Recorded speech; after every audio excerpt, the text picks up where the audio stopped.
غرور کی سزا۔ الینا بہت پیاری اور خوبصورت بچی تھی۔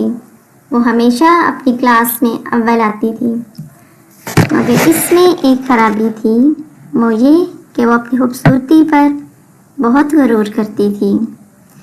اس کی کلاس میں ایک نئی بچی ہنا بھی آئی تھی۔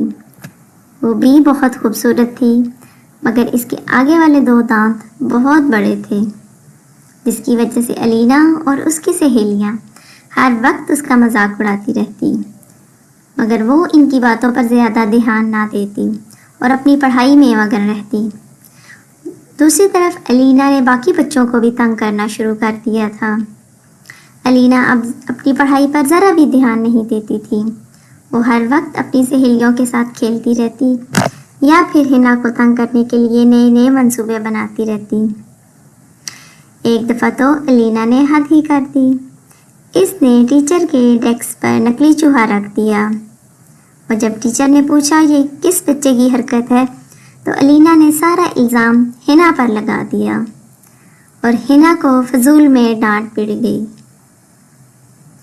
اب تو یہ روز کا معمول بن چکا تھا کہ غلطی الینا کی ہوتی، مگر ڈانٹ ہنا کو پڑ جاتی اور وہ چپ چاپ ڈانٹ سن لیتی۔